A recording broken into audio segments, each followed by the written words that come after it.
Chris. Thank you. Didn't feel like 7.5 minutes. I was ready to listen to that for 20 minutes. Any initial questions? Yeah. The church, I forget what kind of bird that is, but is that just ambient that you recorded, or did you actually like find phrases that you liked and moved them or manipulated them, you know what I mean, put a composition? Yeah, well, it's mostly just ambient, except that in the beginning during that whole filter sweep, there's some looping happening. Gotcha. But then it reaches a certain point and it just plays the ambient recording.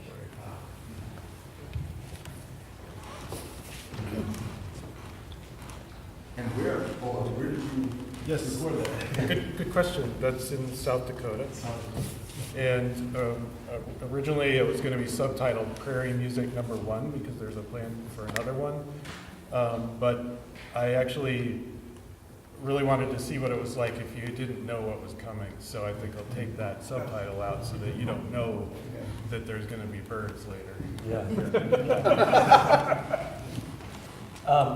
So the piece you did previously on the Salon with field recordings, does this tie into a series with those works, or is it a different direction? Other than just it's a genre that I'm doing, there's no real album or anything like that that's happening. This one is a little different. This is the first time I've actually altered the ambient recording at all, so it's a new experiment. It's lovely. Thank you. Yes. I'm thinking that the three parts were a very long polyrhythm that came together. I've heard that kind of thing before. Yeah. From your, was this the same kind of thing? Or? Yes, although it's not purely a polyrhythm, it's more like each time they get shorter. So it is a polyrhythm, but it's also, what's that called? There's a word for that, getting shorter. Yeah, okay. Shrink. Shrink. You had it. Diminution? Diminution, yeah. If I could say it, yeah. We had another, yeah. How did you synchronize the recording with the performers? I didn't. I had Logic Pro playing it in the back there, and then I had the Logic Pro remote so that I could fade it out.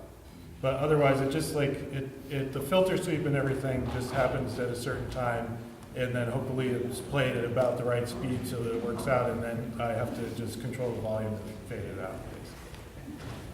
Are you in any way trying to make it like have imagery with the nature that you're showing there? Because I got so much of that. Yeah. Like there's a plant there. Yeah. I don't work with visuals at all myself, but it makes me very happy that you're seeing things.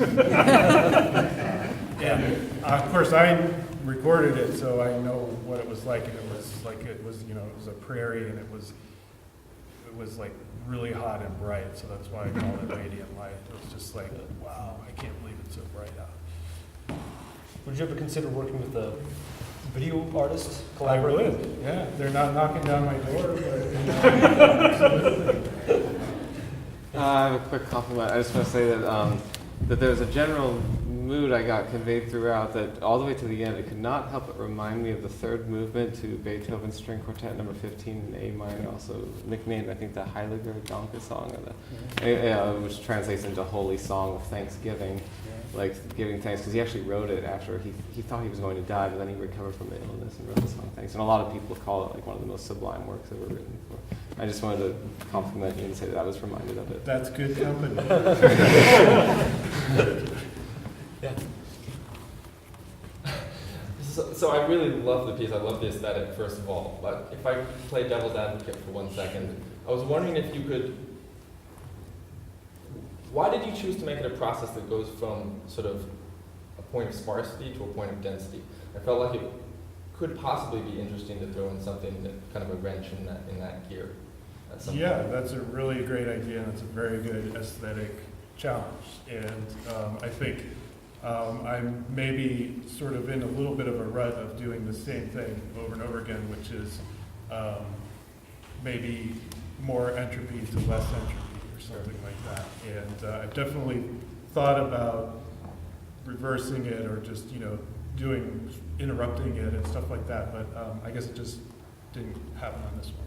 Now, this one was written pretty quickly too, so that was part of it, but maybe on the next one. Neil, you had? Yeah. This is going from what you said at the beginning, that you didn't like to say too much about what you're doing ahead of time. You said nothing about the pre-recorded stuff. Right. And that came on, and I didn't know, is that something coming from outside or something?